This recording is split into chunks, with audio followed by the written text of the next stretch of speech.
Welcome, everybody. Glad to see you. Have a heck of a panel today, and we're talking about the classroom of the future. First thing I could say, look around this room. This is not the classroom of the future. Second thing I want to say is, as I learned doing panels, you have to wear good socks. And so these are Mondrian socks, not the original Mondrian socks, but these are, so there you go. So this is an interesting session. You're going to leave here inspired and wanting more. Maybe perspired, inspired, and wanting more. And if you want more, we will, at best of our ability, gather outside on that deck and chat with you after the session, because we only have 40 minutes. I'm Alan Safran. I am one of the OGs of high-dosage tutoring. Back in 2004, at a charter school I ran in Boston, is where we for the first time in this country's history, to our knowledge, put in place a high-dosage tutoring program for every student at this little high school on Commonwealth Avenue by Boston University. One of those students had come to that school, A.J. Gutierrez, as a ninth grader when I became the director of the school. And in 2014, he and I started Saga Education. It's a dream, I think, of every educator that your kids come back and thank you, but my dream was exceeded dramatically when he came back and helped me build this nonprofit to now be the nation's most trusted partner in high-impact tutoring. So we're going to talk about innovation, and it's a little bit different. This is called a fireside chat. There is no fire, hopefully. But I'm going to present a vision of the classroom of the future that's informed by my 30 years in public education. But I do feel a little like Ted Lasso. With this panel, you're asking me to step up to the Premier League, and these people, if you've looked at the bios, it's an incredible group we've assembled for you. So I'm going to present a vision. We're going to have some responses, and then we're just going to chat, like as if we're around a fireplace and you're just gathered around the fire, sipping some hot apple cider, or whatever it is that you want to sip. So my idea for this conversation is first to ask you, how many of you, I'm going to see by a show of hands, can remember a caring teacher in your schooling education to whom you felt connected? At least one. Keep your hands up if you feel there were at least two. Hands up if there were at least 5. Hands up if there were at least 10. So this is a pretty elite room, a room of privilege, I think, because there are many kids in this country who are experiencing poverty, for whom our public schools have never provided a caring adult for whom those kids feel connected to. That's why, my parents were both public school teachers. I went through public schools. I've had jobs at the state and local levels, and started this nonprofit because tutoring, in my view, becomes an opportunity to bring more adults into kids' lives. Adults who otherwise wouldn't have had an opportunity. You know, Teach for America, for all the positives about it, opened up a door into schools for people who never would have considered being in education. A lot of those people stayed and made a huge difference. Some of our panelists, including the Commissioner of Education in Massachusetts, was one of the early years in TFA. And tutoring, Saga, opened up a new door, which was not as challenging as what Jeff and others went through in Teach for America, because it was not managing 5 classes of 30 kids and developing your own curriculum and having no support. Tutoring, with a caseload of 2 or 3 or 4 kids per period, 6 periods a day, where we develop the curriculum for the tutors and provide them support, it's a different pathway to education. It's a pipeline of talent that didn't have a door until we created that door in 2004 at this charter school in Boston. And part of my vision for the future is taking advantage of that under the big idea of kids need another caring adult, caring qualified adult to connect to in their school day. It makes all the difference when there's an adult who knows your name, when there's an adult who communicates with your mom, when there's an adult who smiles at you when they start the class with you. Every teacher would dream of it, but the teachers can't do it because they've got too many kids, too big a student load. This is a way to bring caring adults into our kids' lives. So the other problem we're trying to solve for in the idea of embedding tutoring into schools is we want kids supported, but we also need teachers supported. We should hold those together tightly because we need to make sure kids feel supported and teachers feel supported. Right now, I think teachers feel anything but supported, besieged, harangued, challenged beyond capability for most teachers. So the idea of tutors who support teachers is the other potential solution to solving the problem that teachers need to be supported too. So here's the vision. And I hear a little background chatter. Is that from the other room? Should we go in there and shut them down? The vision of the future is that there'd be no classroom next door. You know, we'd have a little quiet. So the vision of the future I have in mind is, let's say this is a 9th grade Algebra 1 class. It could work, I think, at any grade. And the teacher is in front of the room. Okay, I have that. And I have about 28 kids in the room. Okay, we have that. No big changes. The kids are in pods of 4. Each of those kids has a device. Teacher's doing some direct presentation of material. Again, let's say it's Algebra 1. Let's say it's 10 minutes out of a 50-minute class. Teacher has a headset on her head. It's the first thing you notice. Teacher stops the presentation, and then the tutors who are remote and live coming into those devices, 1 tutor per pod, so a tutor's got a caseload of 4 here, and there's 28 kids, so 7 pods, 7 tutors. The tutors personalize what that teacher had just presented for the kids in that pod, and that tutor is assigned to those 4 kids every day of the year. That's the kids, that's their tutor. A lot of points to say about this. The idea is that teachers can't do it all. Right? Most teachers come to the profession and they're sage on the stage. There's a little bit of that, 10 minutes sage on the stage. There's a place for that. Too many teachers spend the entire period sage on the stage. What kids are missing is personalization, and this tutors live, remote, online become that personalization for us. So the teacher's job now is very different. Present material, go around the room, both patting the kids on the back, maybe taking a kid out of the room if they need to have a conversation, and coaching live the tutors as she walks around that room. We had a session about coaching yesterday. The technology is there.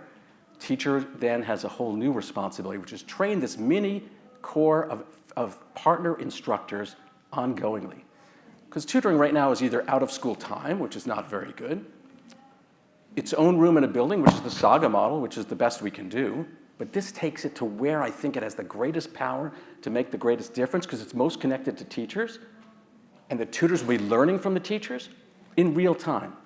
That's the vision I have for a future classroom within 5 years. Now, we discussed this in our pre-talk. Each of them has a perspective, and we'll launch off of that perspective. That's a vision for the future that's driven by the problem of supporting teachers, the problem that kids need personalization, the problem of space in our schools, the need for a new labor force to come in. It touches a lot of those points, and it inspires me, and I'd love to hear from the panel and you afterwards if it inspires you. So who'd like to jump in first? I think the latecomer can jump in first, Jenny. Fair. It's great to see you. Fair. And maybe just give your name on first comment. Yeah, so hi everyone, I'm Jennie Magiera. I'm the Global Head of Education Impact at Google. I am the latecomer.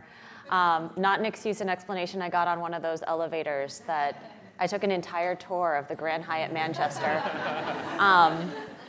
And I clocked it, I was on the elevator for 17 minutes. Oh my God. We got stuck on a floor and just hung out on one of the high levels, which was super cool. Not claustrophobic at all. So the School of the Future will not use elevators. Yeah. Anywho, I love this idea, and I think my yes and to it would be really thinking about what can that tutor do? What can we bring to the young people? I said when I was meeting on this panel that I was really excited to stand with these giants, and I do have to name that I really especially fangirled over Ms. Stafford-Brizard over here, because I'm really a fan of your work around social emotional learning and really looking at our learners as human beings first and their needs here and here. And so as I think about bringing these tutors into the classroom and also the work we're doing at Google, I want to ask myself, what is it that we can push forward in bringing more adults into these young people's lives? And what can we use the technology to use most intelligently to automate the pieces that are less about the this and more about the head? We just released this Future of Education report, and we found that with artificial intelligence, it can save teachers on an average of 13 hours a week. But if we're saving that time, what are we using the time for? So we have AI tutors now. There's AI tutors across a lot of the companies that you see here at ASU+GSV. And I think that doesn't negate the vision that you have, Alan. I think what it then says is if we have these folks who are videoing in with their young people, are they helping them with better understanding lattice multiplication? Are they helping them take it to a higher level, to think about how to be the best version of themselves, to be not just college and career ready, but better human beings? So are they helping them unpack challenges they're having relationally with other young folks in their space, in their community? And are they helping them to take the concepts that the teacher might have introduced whole group, and then apply them at a much more sophisticated level to think about problem solving, that project-based learning that we've been talking about for decades now, and really applying it to the context and problems at a global level. So I love where you're at, but I'm wondering if we could also bring in those AI-powered tutors that we're seeing being developed through all these technology companies, so that the skill set isn't what the tutor's working on, but that higher application of the concept and the relational needs that the children have. Quick question. So would you have AI tutors instead of my remote live humans, or do you have them in addition? In addition to, I think I don't think that an AI, a robot should ever teach our children how to be better humans. And I don't think that AI is going to be able to replace these higher levels of thinking. No matter where we're going with Bard or ChatGPT, I work on the team at Google who's looking at AI in education. And I truly believe that if we're using technology right, it should increase our humanity and our connection to each other. And that's nothing a robot should ever. We shouldn't even begin to try and do that. So I think that the human tutors, and I'd even posit we shouldn't call them tutors, but coaches, mentors, supports, should be able to delve into the children's relational interaction with each other, digging into those giant problems of practice they're trying to solve, interdisciplinary with these skill sets. And we just set the AI tutors at, maybe reteaching that lattice multiplication or that, covalent bond concept in chemistry. Super. Brooke, you've been shouted out, so I'm going to call on you. Happy to. I will just, piggyback on all of that, Jenny, and say, I love the idea of leveraging technology and tutoring to humanize, right? Because we see powerful outcomes with tutoring because it's learning in deep relationship. So what does this classroom look like when we broaden how we measure success and how we support success? So how does that tutor, how does that coach, we have a partner who calls them champions. So I love the idea of broadening how we think about this partner for a student. How do they understand that student's strengths, what makes them tick, where their challenges are? How do they pick up, when they might be stressed? Some of the most powerful personalized environments of today have teachers connected who communicate with each other. Bob, this happened with Bob and his family last night. Just want to let you know, this is how he might be triggered in the classroom. And that type of communication, that type of feeling deeply known and seen is something that we can leverage technology and leverage a different type of structure in a classroom for. So that's something that I think could be incredibly powerful. And to support coaches or champions to implement kind of relationship with rigor, right? So this idea that relationships are expressing care, but they're also thinking about the Search Institute and their research on relationships.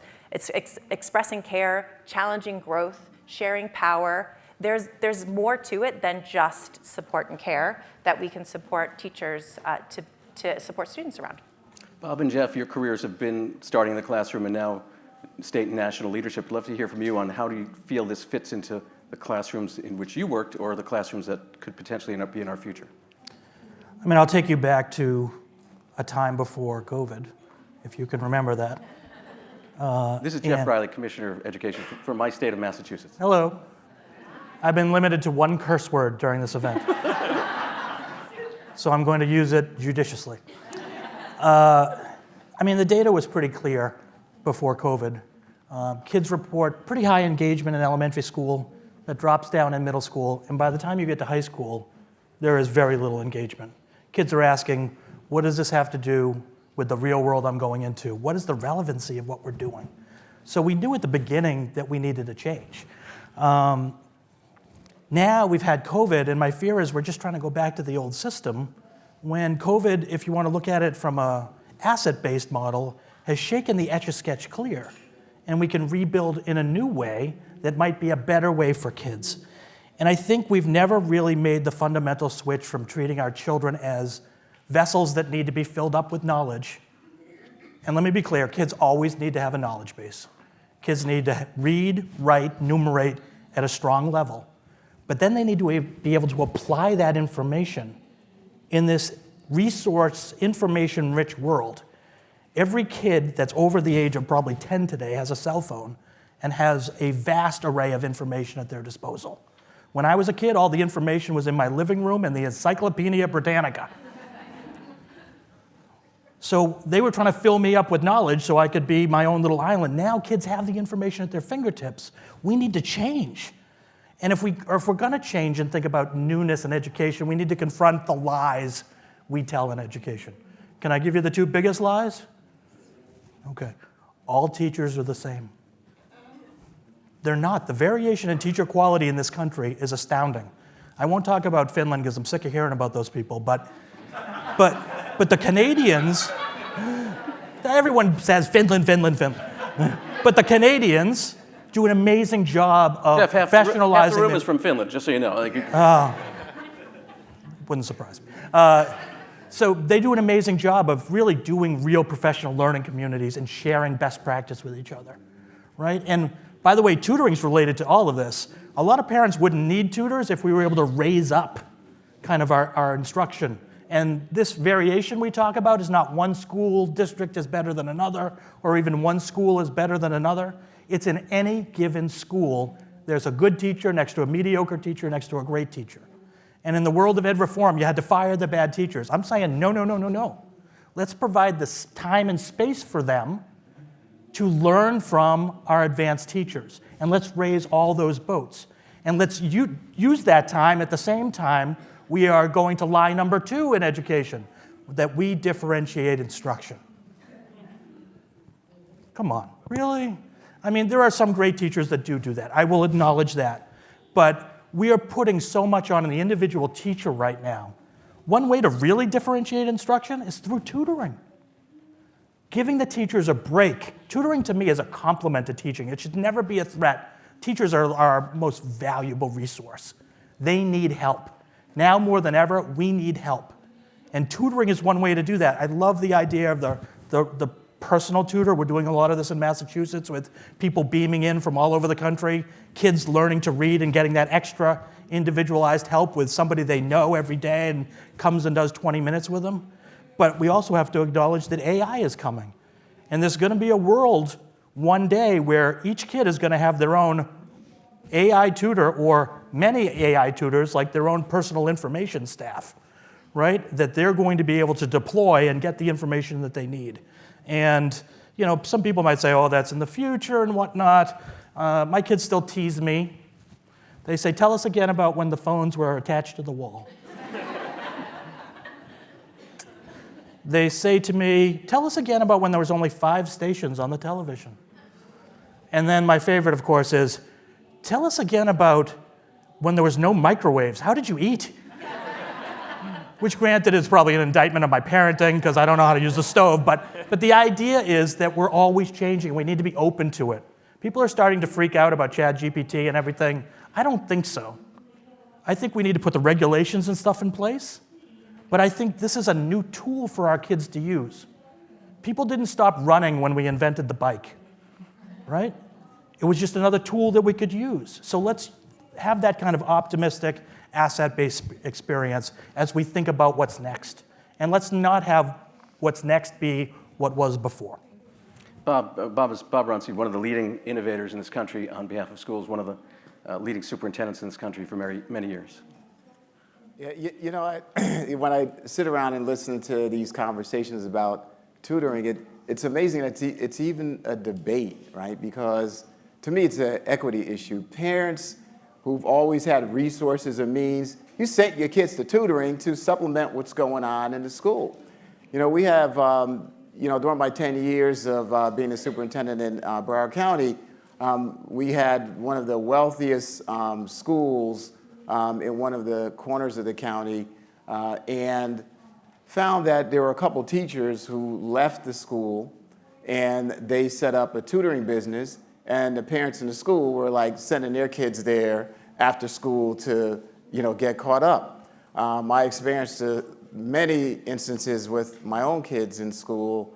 You know, I'll never forget when my youngest started, even in preschool.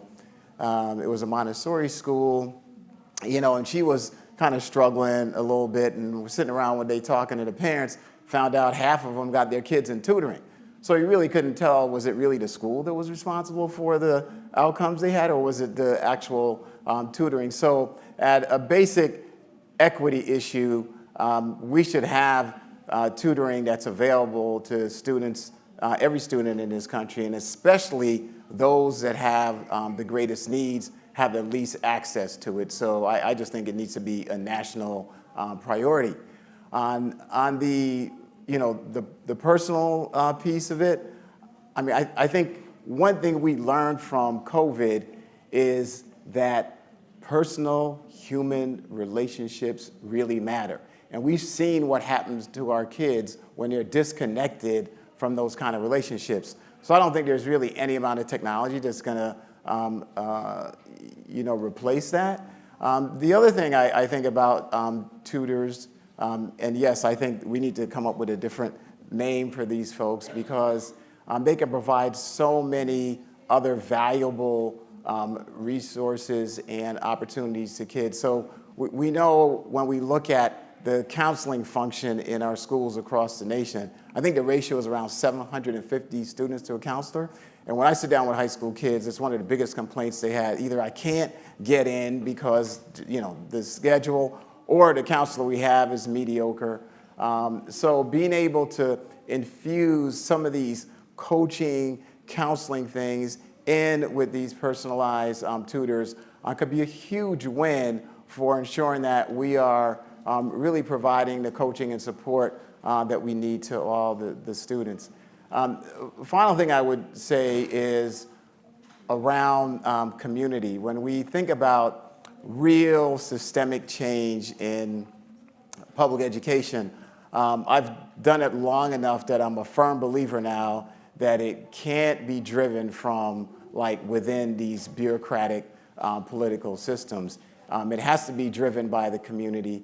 And I think, as we go down this journey, we have to make sure that we work with community leaders, community organizations, and of course our parents to make sure that they understand and embrace and demand that these kinds of opportunities and resources are available for their kids. Thanks. A great segue to Tom Arnett. Tom is one of the leading thinkers about disruptive education.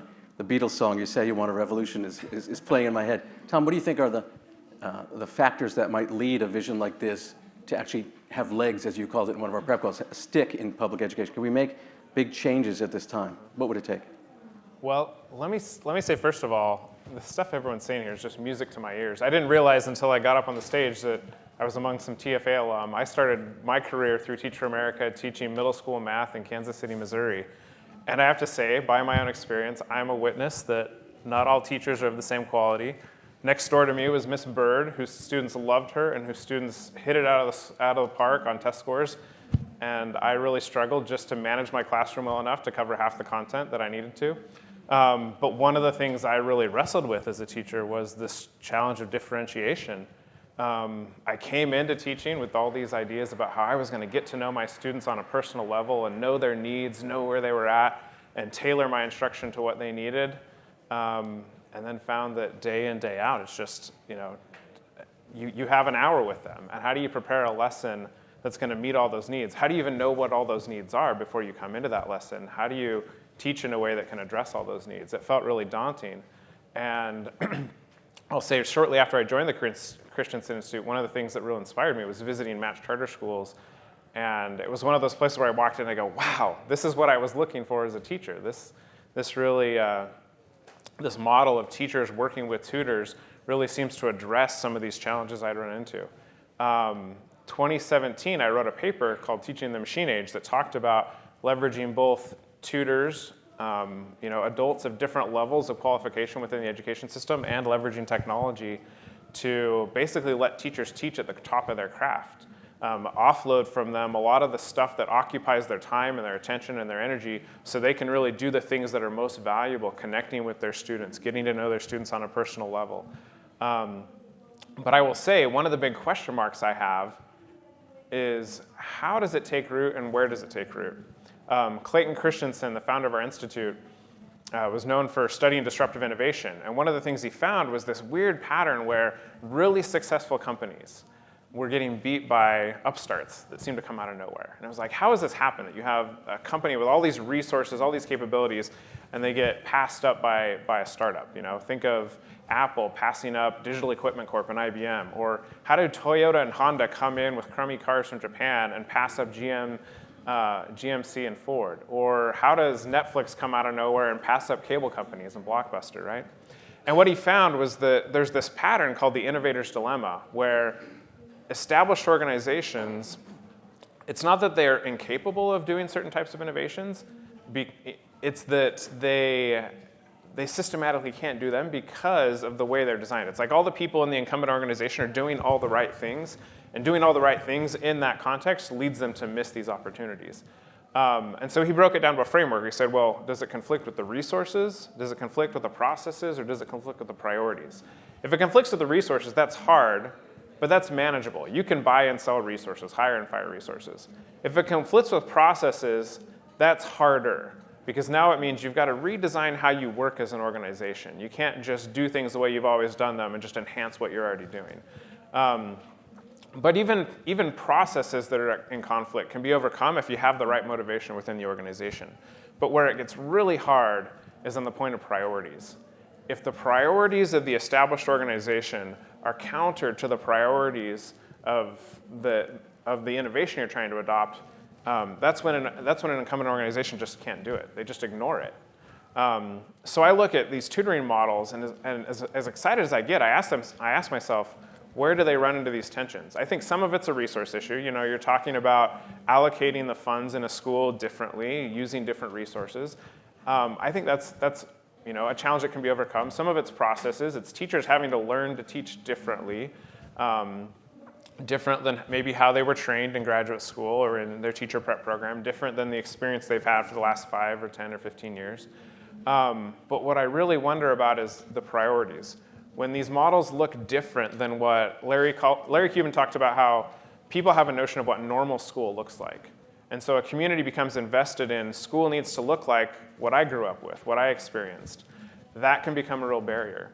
Or when it's not just a matter of asking them to change how they teach, but it's a matter of if it feels like it's challenging their profession, challenging their role as a professional, that can become a real tension. So I see some tensions between these tutoring models and the priorities that school systems focus on. In some ways, they're aligned, right? Like helping more students improve their achievement in tested subjects, these tutoring models can really help accelerate that, and that's an alignment. But then there's some of these other tensions, and I'll say school districts are complicated because they have a lot of different competing priorities they have to contend with.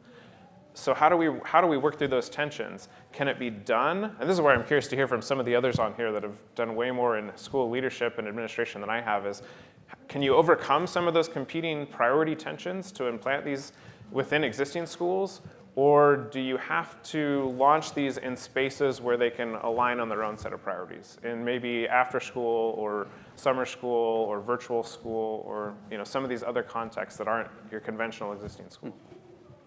Maybe I'll add to tensions before I invite some of the system leaders to add solutions. But so the technical proposal is clear, right? And the technology is likely there to do exactly what you're saying, Alan. I would back to human beings. I think what arises for me with tension is the dynamics of power and trust that are going to be, we'll need to address them to make this function effectively. Feedback, we are hearing about feedback and coaching. There's huge opportunity here for the student to have a voice in the feedback and the coaching that's happening within this dynamic that we often ignore, where differentiation and how an adult is being coached is driven by another adult. But where could we actually create a space of trust, vulnerability, and deep relationship where the risk taking is there on both parts to be able to give that feedback of here's what you did that worked for me and here's what didn't. There is opportunity and space to suggest that we could actually change the dynamic of the relationship of teaching through what you're proposing. Yeah, totally exciting. I mean, the culture of coaching and feedback in schools is just not there, right? New teachers get observed 2-3 times a year if they're fortunate, right? I think we have to look at changing the culture of the school. And I love your point about bringing a new voice into that feedback loop. That's really, really important. Let's talk about the teacher piece. The vision I put forward has a whole different job for a teacher, right? Teachers now, not just instructing kids, but coaching mini instructors. Many of you have been teachers. Does that sound appealing to you, challenging to you, or just way over the edge? Yeah, you can speak at the same time. We try to cover a lot of ground. No, I was just, I was thinking that, the way these systems work, it's almost they need to be pushed into a massive crisis in order to change. right? And you have a significant human capital issue that's on the doorsteps of our public schools. And that situation is going to continue to exacerbate. So you're going to have to look for new innovative ways to deliver instruction. And if you think about personalization, even when you're fully staffed, that was a massive and impossible challenge. So I think this idea of accessing resources through these in-school tutoring models that are integrated into the classroom, integrated into the daily schedule, is going to be absolutely essential. And I think also recognizing the fact that if you do some of this virtually, I know for some schools, they think, well, I got to have all the tutors in person. But the reality is, if you are open to having virtual tutors, your net now becomes the entire country, and for that matter, the entire world. And you can access some really amazing talent to work with the kids. The other piece is when you have it virtually, it makes it easier to monitor and observe what's actually going on in like a tutoring session. I mean, it's a little more disruptive and just not as convenient when you're actually trying to do that with some physical tutors and the kids sitting in a classroom. The other piece is there sometimes becomes even a higher level of trust and intimacy between the student and the tutor when they are able to communicate with them electronically. They can, for example, a tutor can ask the student, what's their level of understanding, and they can, do it discreetly where they can send, I'm at a 5 out of 10 right now, without having to deal with that in an entire classroom situation. So there are a lot of positives to thinking about how this could work. Jay? Yeah, a lot of what I heard folks saying really resonated with me. I really appreciated what you said about the teacher maybe like having an emotional reaction to this. When I was a classroom teacher, I remember, I taught in Chicago Public Schools in 2010 when we did the big one-to-one iPad pilot. I don't know if I'm allowed to say iPad, I work at Google now. We did a pilot with tablets that I don't know. And this was before iPad, like it got released, our one-to-one pilot started the year that iPads came out to the world. So like I didn't even know what an iPad was. I was like, it's a giant iPhone that like can't make calls. There wasn't even a camera on it. And I remember it was an existential crisis for me because like for me, even now while I work at Google, like being an educator isn't just like a job for me, it's who I am. I talk about it all the time. Like my husband's sick of it, all my friends are educators. Like he's an insurance attorney. So he's like, wow, you guys are really obsessed with your job. I do not love my job as much as you do. And so when someone came into my classroom and I was voluntold that I was going to bring technology into it and I had to change the way I thought about teaching and learning, it was like essentially they were asking me to change who I was and my vision for like what I woke up and how I like went through my day every day. It would be almost like, hey, you can't walk on 2 feet anymore, you have to hop on 1 leg. And so that was really hard for me to wrap my head around.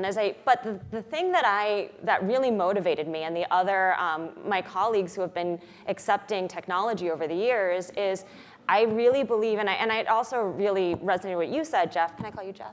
Sure.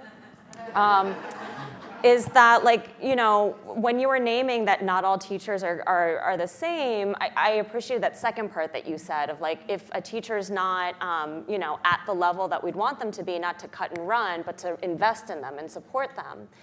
And I truly believe that for the majority of our teachers, not all of them, but I think the majority of our teachers, if you can prove to them that doing something really difficult is in the best interest of the young people they're there to serve, they will jump through fire, spend their own money, and stay awake 24 hours a day, 18 days a week to make it happen.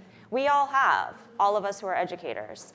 And so while that second order change was really hard for me, while that was an existential crisis to adopt tablets into my classroom, I think that in the same vein, bringing tutors in, if we can really posit it as you named as well, it's in the priority vein of what the educator was put in that space to do, and demonstrate to them that it's solving a need that is clear and present in their classroom already, they'll move mountains to make it happen. I think the other thing that I would love to like double click on too, is thinking about the quality of the that support person. I don't even want to call them the champion. I love that, the champion that we're pairing with our young people, and thinking about how we can maybe reframe how as we widen that net and bring in more people, that we're not looking for someone who is another revolving door face in that young person's life, who it's like, hey, I'm connecting you with this champion who's going to be in your classroom for 6 months, and then you have to build a new relationship and open your heart to a new champion. I love the idea of a longitudinal person. And when I started looping with my classroom, when I moved from teaching grade 4 to grade 6, 8, and I had my students for 3 years, the impact on my ability to reach their hearts and minds and to support them was game-changing. So that's not always possible. Looping isn't always possible, and systems can't always allow a teacher to have the same body of young people for year over year. So what if in this tutor model, we had tutors in 3-year cycles so that there was someone consistent with them as they grew, as they went through growing pains? And so then it's not just that they're helping them again with skilling, but that relationship building. Jenny, I love that. I'm going to give you a couple anecdotes. So, we started this tutoring thing now almost 20 years ago. I got an email the other day from a tutor who was with us 15 years ago, said one of his kids had reached out to him because he had a difficult life decision to make. The kid was now 32 years old. And so even if the tutor is not on the job for 3 years looping, which I love, these relationships, because they're so powerful and so different, and so kids are so hungry for a caring adult. It's just, after a week or two when we have in-person tutors, kid says, oh, that's my tutor in the hall. And the tutor says, those are my kids. And so it can last for a long time. I love You can't reach out to a bot after 30 years. So. You can't reach out to a bot after 30 years. That's the first quotable line today. Jeff, when we did some work for you, before he was Commissioner of Education, he was receiver of a district called Lawrence, and tough job to be a receiver. And a memo went out a week before we started tutoring saying, these tutors are there to take your jobs. So the teacher union was all up in arms. After a week, though, the teachers would come into our tutoring room, see their kids behaving differently. You change the box from classroom of 25 to table of 3, and the kid is who the kid is, not disengaging or deflecting out of fear or remorse in a classroom, but actually the tutor can find out what's holding the kid back. And then the teacher started giving notes to the kids in their class, go work with your tutor on this, so that micro collaboration can start with tutoring. Jeff, what do you think about how teachers would react to the idea of, look, you've got your own personal core of mini instructors that you can use, deploy, and coach up? I mean, I feel like fundamentally right now, part of my job is to protect my teaching staff. They're burned out from COVID. They're at wit's end. And so we need to find ways to make their lives easier. I think giving them this kind of support, not making them do different things and oversee the AI program, but giving them these kind of helps, and thus freeing up time for teachers to talk with each other, share best practices. To Jenny's point, may I call you Jenny? Yes. Teachers would walk over broken glass to get a great lesson that they could bring back to their kids. And yet we've restricted our teachers so much with so many mandates, so many restrictions. Everything's about assessment and accountability. And what we need to do is remember the children learn through play, and yet for some reason we beat that out of them by the time they get to 3rd grade, and the teachers are told it's about test scores. We need to free them up to give them the space to heal and to be excited about teaching and learning again. And if we can do that with the help of tutors, I really think we can change the dynamic of where we're going. Sure. The last thing I want to say is what Dr. Runcie, can I call you Bob? Yeah, please do. Brought up, which is not funny, which is this is also an equity moment for us, particularly around this AI issue. And we've got to make sure that all of our kids are getting the support. Thank you. So we've got about 100 seconds left. Will you each take 15 seconds for final words? Final words, caring is a path toward accountability.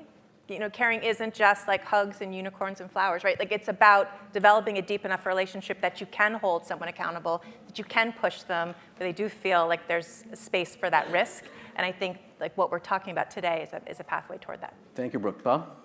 Yeah, I don't think there's a secret in terms of what the solutions are that we need. to help our kids is, do we actually really have the will and the fortitude to do it? Thanks. Tom? I'd say the power of opt-in.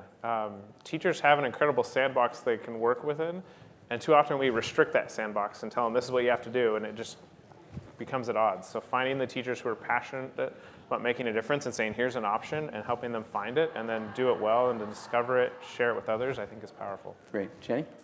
I think as long as when we innovate, as long as we start with the need first and the priority that we're trying to build, and then follow with the technology and the structural change, then we're going to win.